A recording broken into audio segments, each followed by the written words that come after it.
I'm Trish. And I'm Brandy. And you're listening to episode 11 of Connected Conversations. This is your go-to space where international teachers, leaders, and parents like us get together for real talk, real tips, and the tools to thrive abroad. Between us, Brandy and I have spent nearly 40 years teaching across 4 continents, 8 countries, and more types of school curricula and styles than we can even count. Definitely. So whether this is your first job hunt abroad or your 5th, recruiting season can feel like running a marathon with no visible finish line. That's right. And today we're going to break down this whole recruiting season and job hunt down for you into clear, manageable steps so that you can prep your job hunt file with confidence. Yeah. And maybe even enjoy the process at least just a little bit along the way. Today's episode is part of our Teacher Toolbox series, where we share practical strategies, tips, and tools to strengthen your international teaching practices. And recruiting season is one of those practices. It's exciting, yes, but it's also overwhelming. You're balancing job boards, applications, interviews, and maybe even moving your family across the globe. And we want to give you a plan. Think of today as your survival guide. The job boards worth your time, how to make your CV shine, the truth about cover letters, and smart systems to keep you sane all along the way. Plus, we'll share the real talk no one tells you, like why you maybe don't hear back after applying and how to avoid drowning in the Facebook groups and the chat threads. Yes. So grab your notebook, pour a fresh cup of coffee, and let's dive in and get connected.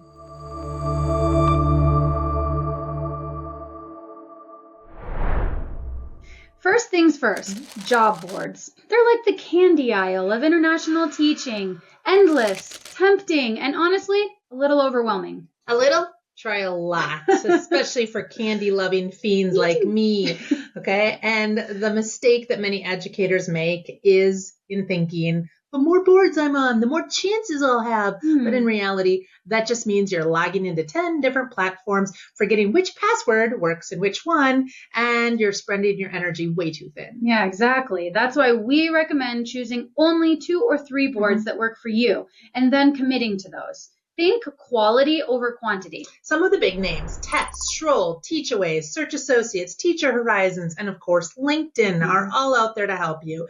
Then there are more niche options and region-specific sites you can explore like webersed.com and Dave's ESL Cafe. And then there are ever-posting recruiting sites that post multiple posts for different schools every day, such as Probity, Aristotle Teachers, International School Services, M2R Education, and Edvectus. You know, there's so many of them. Trust me, I've been there, done that, seen them all. Whew. And now we know that not everyone wants to pay for the membership fees that could be associated with some of those.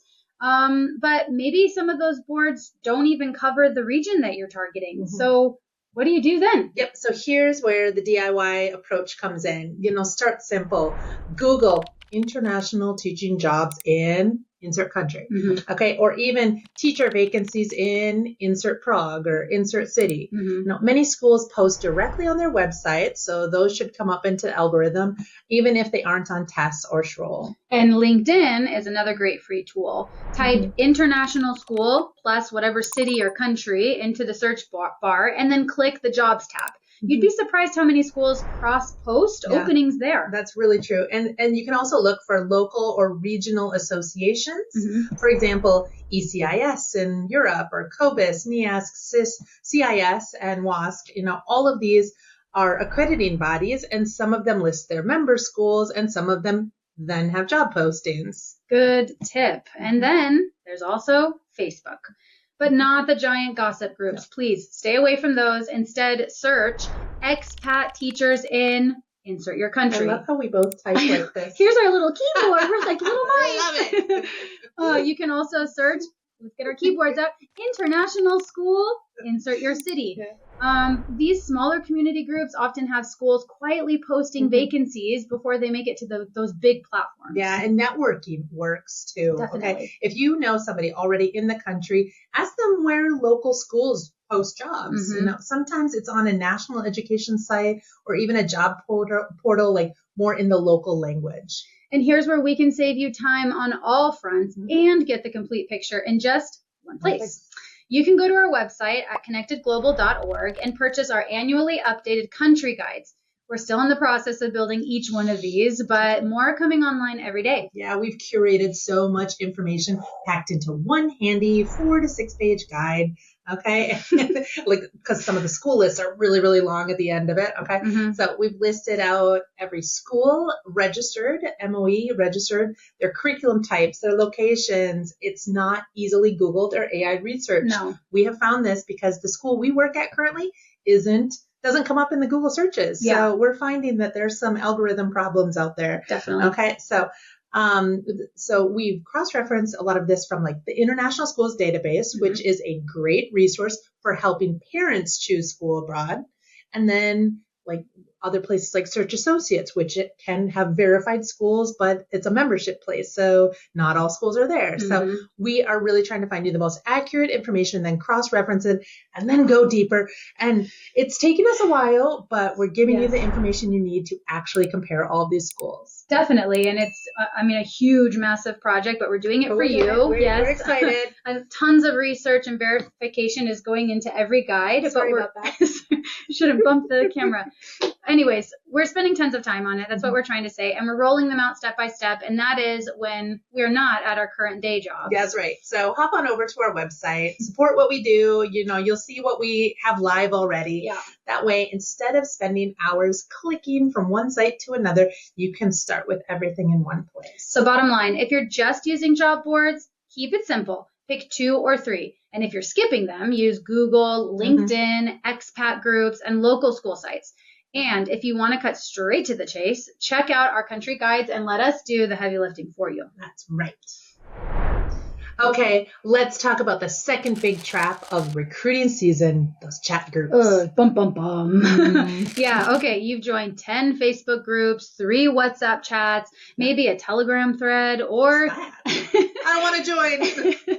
Or maybe you're doom scrolling on Reddit, and suddenly you're spending more time scrolling the arguments and actually applying for the jobs. And let's be honest, those threads can be like a little addictive. Sure. Okay, you log in for just 5 minutes and suddenly it's 11 p.m. Mom's telling you to get back. Wait, no, that's not right. Okay, but you haven't even touched your own CV. Meanwhile, you're knee deep into someone's horror story. Yeah, exactly.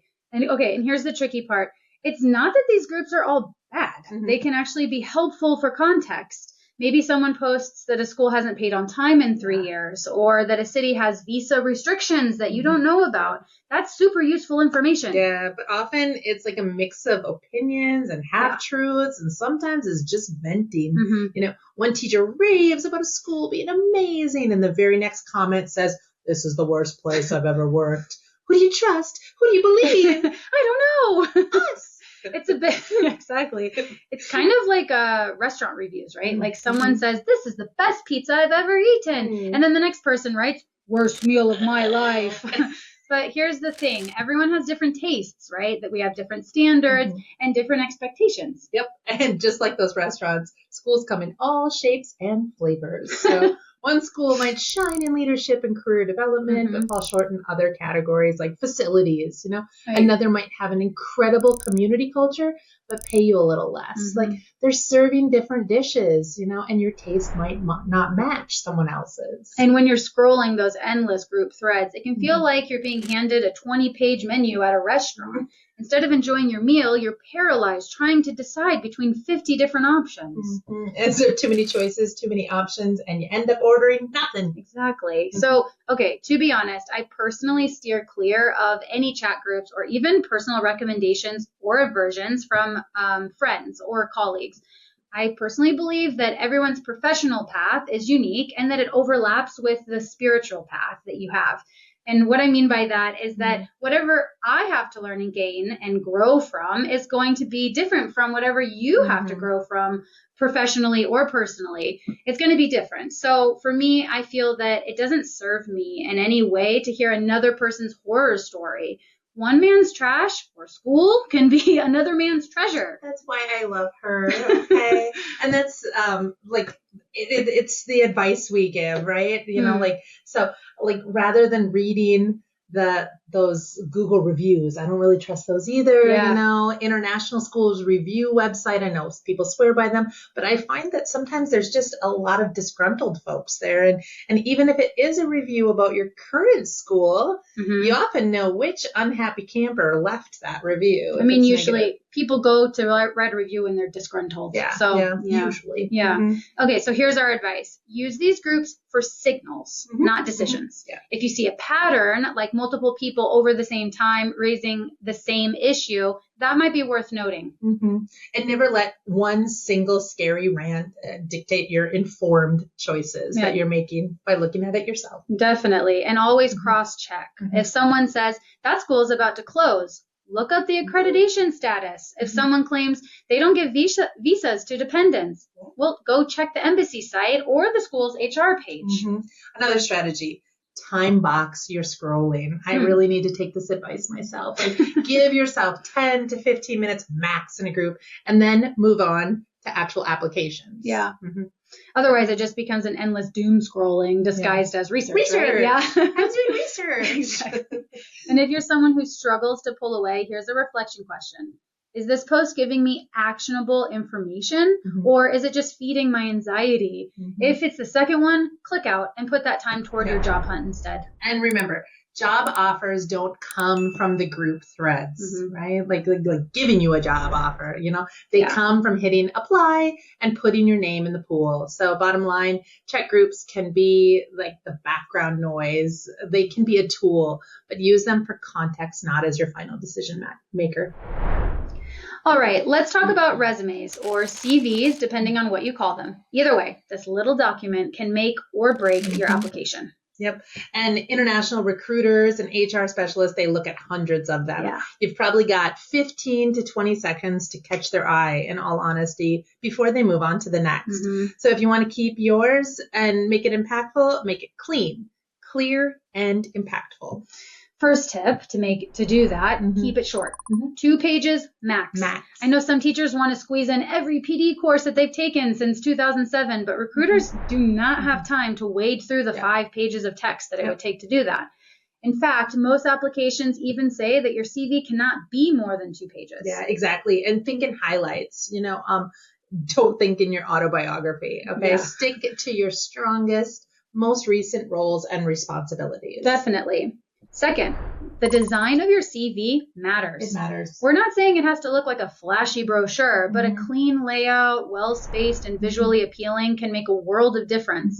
Canva, for example, it has so many fantastic 2-page templates that can make your CV go from boring to modern and professional without being cluttered. There's really no excuse for you to not be using one of these types of generators in this day and age. We have so many tools available to us. After all, you also need to look digitally savvy to compete in today's international market. And that's what it's all about. The other people out there are doing that, so you should too, right? And here's the big one. Avoid giant blocks of text in there, like paragraphs. We've both been in school hiring seats recently, and we'll tell you, potential interviewers focus on the bullet point list that you put on there first. And so try that first. And it's only if you've caught their attention that they'll maybe read through the whole thing. Exactly. Sorry, but it's the truth. It's totally the truth. And no one wants to read a paragraph that starts with, in my role as, and then it goes on and on for half a page. Use bullet points, clear, concise, powerful. Okay, so let's do a quick before and after. A weak line might say something like, responsible for teaching year 5 English. Boring, pretty forgettable. A strong line? Led year 5 English, raising average reading levels by 1.5 years across 9 months using targeted interventions. Boom! Concrete, measurable, and it now shows impact. And they're going to ask you what were those impactful things that you did. Exactly. And if you struggle to phrase things in that way, here's a little hack. AI exists. When did they start that? Surprise. You can use AI tools to help yourself. Drop your bullet points into your favorite AI tool or your favorite AI editor and ask it to strengthen your verbs and add measurable outcomes. Just remember to be honest, truthful, and make sure the results are really authentic to you. We may all embellish our CV slightly, but it never pays to straight up lie and deceive people. You're going to have to talk about it later, so be honest. Absolutely. And we'll ask you the question that was the most interesting on your CV, trust Exactly. me. Okay. Another important tip, tailor your CV to international schools. This is if you're coming over from, like, say, America for the first time or something like that. So make sure that you're listing things that are important internationally, such as safeguarding training, digital platforms that you use, which could be Microsoft, Google, Toddle, different platforms, different apps you've learned. And so, and then also list any cross-cultural experiences that you've had, even if you haven't yet lived abroad. So that's important. Yeah, and common mistakes that we see are things like typos, inconsistent fonts or changes in the font size, or CVs that are saved as resume, final version 12. It's not clear at all. Exactly. Please rename your file with your full name, the year, and then like put in maybe even the school you're applying to, but not for your CV, right? But make it easier for the recruiters and HR to download and find you in their download file. Yeah, because they probably have hundreds, dozens. And don't forget, a quick header with your name, email, and updated contact info should be on your resume too. I know this sounds obvious, but you'd be shocked how many people leave out their phone number. Yeah, don't forget, it's also very common to add a photo of yourself to your CV. Right. Actually, that was originally one of the key differences when I moved from abroad. Like in America, on our resume, we don't include a picture because for obvious bias in recruiting. Right. But in the international realm, a curriculum vitae or CV, which is actually a Latin word for course of life. I never knew that. And your face is part of that journey, girl. So paste it up there in the left or right-hand corner of your CV. Oh, yeah. Okay, that photo. But can we just take a moment and talk about that? Because the photo that you put on your CV, there's some things you need to remember. First of all, the photo needs to be like your shoulders or like your upper chest and above. And it needs to have like a professional background, something that's like plain and simple with a warm smile or a pose that represents you. Or if you're not if you are a non-smiler, I guess you don't have to smile, but something that's warm and inviting. Again, this seems basic, but you'd be surprised. I once had a CV that came across my desk for a primary PE position that we were hiring for. And it looked like the person could work for what we needed at our school, but we couldn't get past the fact that this photo that they'd included was like a prison mugshot. I'm not joking. It was such an interesting choice on the teacher's part. And I guess, okay, he's going to be a tough PE teacher. I don't know what that was all about. But I think the big reflection we want you to take is not that we're judging a book by a cover, but if someone is only going to look at your CV for 20 seconds, what are the 3 things that would stand out? Are those 3 things the things you want to showcase and stand out? Probably not your mugshot. I wouldn't want to showcase that. I hide mine away. Bottom line, your CV is your foot in the door. Yeah. Keep it short, make it visually clear, highlight the measurable impact, and triple check for errors. Triple, quadruple. Yes. So let's move on to cover letters, or often termed expressions of interest. I see a lot nowadays. Okay. And yes, they still matter even now in 2025. Unfortunately, they really do, because your CV shows what you've done, but your cover letter shows who you are. It's your chance to connect the dots for the recruiter. Here's why I fit into your school. And the trap that most teachers fall into: copy, paste, sending the same generic cover letter to over 20 schools. And trust me, schools can smell that a mile away. Or writing a really short, bland email of introduction saying, "Dear school, attached is my CV and cover letter." Yeah.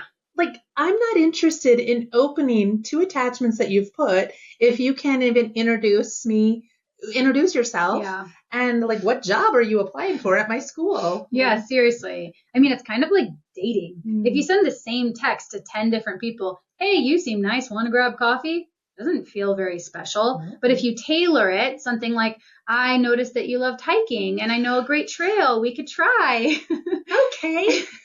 That person actually feels seen, and cover letters work exactly the same way. Yeah. So let's give you a little structure. Think of your cover letter in 3 parts. Okay. You got the hook. Yes. the short opening that's specific to that school. Yes. Okay. 2, you got the highlights, a paragraph connecting your skills to their specific needs. And 3, you got the close, a strong, positive wrap up and a call to action. What do you want from them now? For the hook, ditch the I am writing to express my interest in line. That's boring. Please. We were all taught that. Exactly. Yeah. And it's just copy paste.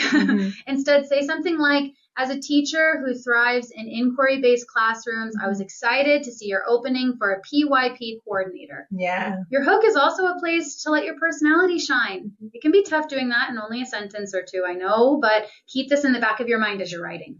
For the highlights, don't just repeat your CV, okay? Yeah. Instead, show how your experience matches what they've put in their program needs or in this job advert. If the ad mentions collaborative planning, you might write, in my current role, I lead weekly co-planning meetings across 3 grade levels, ensuring curriculum alignment and shared resources. That's right. Ding! I just see the little sparkle from your words. And the close end with warmth and confidence, not desperate, not robotic. Something like, I'd love the chance to bring my expertise to your team and contribute to your school's vision for student-centered learning. Focus on how you could add to the school. What can you bring to the table? What step do you want them to take? Yeah. And here's another pro tip. Keep a job hunt folder. Label it My 2025 Applications and save every cover letter that you send out. That way you're not reinventing the wheel each time. You're not copying and pasting still, okay? You can reuse strong lines and tweak the little details so that every cover letter is personal. I can go back through my Google Drive and show you the years specifically that I was job hunting, and I can see how many different feelers I put out. And I can also see that my style really has changed over the years and has adapted as I've learned and grown. And that evidence really helps me in my future job searches. And like Trish recommended to me, track what you are doing in one clear document in every recruiting season. Note which cover letter went to which school, because the fastest way to look careless is to send the wrong school name in your first sentence. Yes, it happens. And no, you don't recover from it. Actually, to be honest, I'm going to go out on a little limb and be vulnerable here. I actually did this before I got the position that I'm in now. And I had sent my cover letter and resume to a big school, and I was so excited to hear back from them. I was checking my email again and again. And after a week went by, I rechecked my sent folder, and I realized that I had not only addressed my email to the wrong school, I had sent a cover letter that I had tailored to a completely different school. Yeah. Ouch. Although I was mortified, I wrote an email apologizing for my mistake. Everyone's human. We make those sometimes. But it was safe to say that they never responded. So just do your best to make sure that this same thing doesn't happen to you. Ooh, painful. Yeah. So here's a reflection for listeners. If a recruiter or a school HR person only reads your cover letter without your CV, would they know what makes you unique and why you want their job? If the answer is no, it's time for you to rewrite. Yeah, the bottom line, cover letters and expressions of interests, they're not busy work. They're the moment for you to shine. Make them one page, specific, confident, personal, and they can be the reason your CV rises to the top in that big pile. Now, let's talk about something that seems small, but will save you massive stress. Staying organized during your job hunt. Honestly, this is the part that trips up so many teachers. You start strong, applying to a handful of jobs, and then you've suddenly sent out 12 applications and can't remember who you emailed and which ones are still open and what you actually wrote in that cover letter. Yeah, I've been there. I once got an interview request from a school that I had no idea which job I had applied for with them. I had to scramble to reread my own cover letter before I got the call. Not a good look. You are giving a lot of helpful advice here, Miss Brandy. But I've learned from my mistakes. That's right. That's why we're here to help you. Okay. So here's the fix. Create one system, stick to it, use it from cycle to cycle. Okay. If you go with a spreadsheet, here are the columns we might recommend. Okay. School name, job title, date applied, application deadline, where you found it and when it closes. Okay. The contact person, if that's listed, and then do a changing status. Like, you've applied for it, you're in the stage of waiting, you're in the stage of interview, you're in the stage of offer, and any additional notes. And even a simple list is better than trying to keep it all in your head. So another tip, store your CV and each cover letter in folders with the school's name. That way, when they call, you can instantly pull up whatever you sent. That's right. Okay. And another pro tip, label those files clearly. I know we've said it already, but we mean it, so we're saying it again. Yes. Okay? Like your name, cover letter, and the name of the school. That's the title. Okay? HR might have to download your file, as we said, so make it professional and searchable in their inbox as well. Exactly. And this organization will pay off later, because what happens after you apply to some schools? Well, hopefully you're going to get called up for an interview. But the reality is that when you're applying to the job, or when you're applying to a job after job after job, all of those bullets and all the points, they all start to blend together. And as we say in Minnesota, oofta, okay? That's a truth right there. And if you can't remember what you wrote in a cover letter and how your qualities uniquely fit with the school, all because you couldn't keep track of what you wrote when you sent it, then you're going to find yourself in a potentially sticky situation. Like I did. And that sounds like a potential opportunity lost, right? I mean, let's be honest. So here's your reflection time. If I asked you right now how many jobs you've applied for this season, could you answer confidently? 3. Yes, you can. Yes. But if not, it's time to set up your system tonight.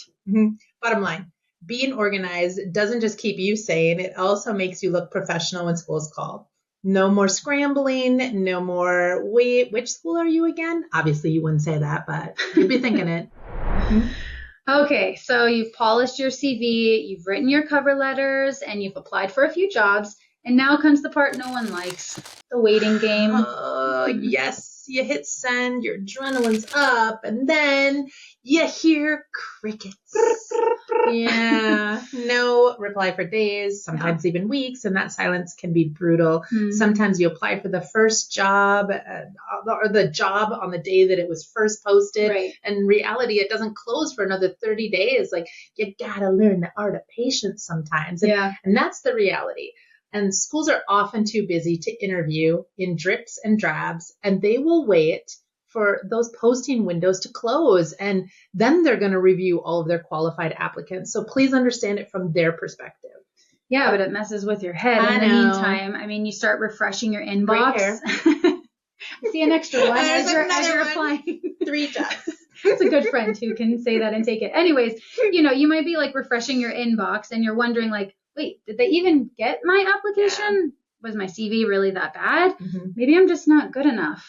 Don't second guess yourself. Here's the truth. Yeah.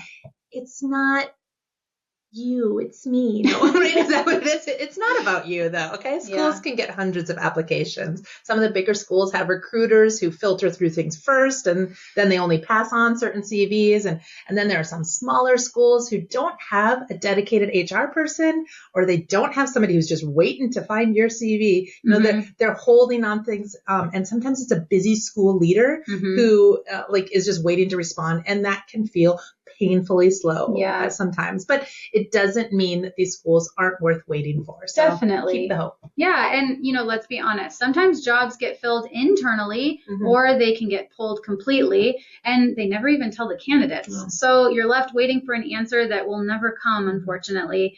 And it's an absolute given that when you send off your little paper pieces of yourself out into the ether, to the directors and the HR departments, you're not always going to hear back from all of them. Yeah. So how do you handle the waiting? Step 1, day drinking. Trish! I mean, keep applying. Don't pin all your hopes on one school. Like, the more momentum you have, the less each silence stings. All right. Step 2, create a routine. Maybe you check your email twice a day, one time in the morning and then one time in the evening. And that's it. No more constant refreshing. Yep. Protect your mental space. Step 3. Set small wins outside of job hunting. Go for a run or a walk like me, okay? Finish grading. Call a connected friend like Brandy. Okay, otherwise the silence becomes all you think about. Yeah. And here's another practical tip. Batch your applications. Send out 2 or 3 in one sitting and then step away. That way you know that you're moving forward and you're not obsessing over that one application. Yeah, and remember, silence is the norm. Yeah. Okay, everyone in this process complains about it. If you're not hearing back, you're not alone. Okay, it's reflection time. If you're in the waiting season right now, ask yourself, what can I control today? You can't control your inbox silence, okay, but you can control the next application, your mindset, and your daily rhythm. So just don't don't let the silence steal your confidence, okay? Keep on moving, stay balanced, and know that behind the scenes, schools are sorting through a lot of other applications. Yeah. And, before we wrap up this segment, sometimes it's important to remember that things just don't work out. Whether that's a job you've applied for and now you see that it's filled, or maybe you're in a time in your life where nothing seems to be going your way. Remember that these things happen for your highest good. And I'm going to get a little woo-woo here. Don't woo-woo. Come on, we got it. Okay, but take a moment and just reflect on a time in your life when things didn't go as planned. And remember the disappointment, the sadness, or maybe the anger or confusion that you probably felt in that moment. And now take a few hops forward in that timeline. Did that rejection or that twist in your life plan lead you to something that was just as good, possibly even better? And if it didn't, I'm going to guess that it led you to another experience that nurtured you to grow and expand in a different way. So if you're not hearing back from the schools that you're sending your CVs and your cover letters to, trust that the waiting game is for your benefit. And the things that don't work out are also for your benefit. Trust that the right professional journey is awaiting you, and it's most likely going to cross over with whatever spiritual growth you're destined for too. Sending you love. I'm the older one, but she's the wiser one. I love that. Love that. All right, folks. Let's pull this together. We've covered a lot today, so let's zoom in and look at some of the big takeaways. First, job boards. They're useful, but only if you're intentional. Don't scatter yourself across 10 sites. Pick 2 or 3, and remember, you've also got other options. Second, chat groups. Okay, they can give you helpful context, but treat them like potentially unreliable restaurant reviews. Yes. Third, your resume. Keep it short, clean, and impactful. 2 pages, no typos, measurable impact, and a clear design. Fourth, cover letters. Okay, tailor each one specifically to the school, highlight specific matches, and close with warmth and confidence. Fifth, organization. Track your applications, your deadlines, and cover letters so you're never caught off guard like I was. Yeah. And 6, the waiting game. Okay, silence is normal, even though it feels personal. Don't spiral, keep momentum, and keep applying to more jobs. Bottom line, recruiting season doesn't have to break you. With smart systems, a little self-awareness, and some boundaries, you can move through it with confidence instead of chaos. That's right. Remember, you don't have to go through recruiting season on your own. You can book a personal consultation with us on our website, whether you want us to review your CV, sharpen your cover letters, or even set up organizational systems that actually work for you. We're actually really organized people. Very organized. To our detriment sometimes. I know. And we can also walk you through other big questions that you might have, like how to decide between 2 job offers, which regions or schools might be the best fit for you, or just how to keep your sanity during the waiting game. Whatever's on your mind, we're here to help you. And while you're at our website, connectedglobal.org, connect out with us and our other resources. You'll find things like checklists, guides, and comparison tools, all designed to make whatever you're facing in this journey a little bit easier.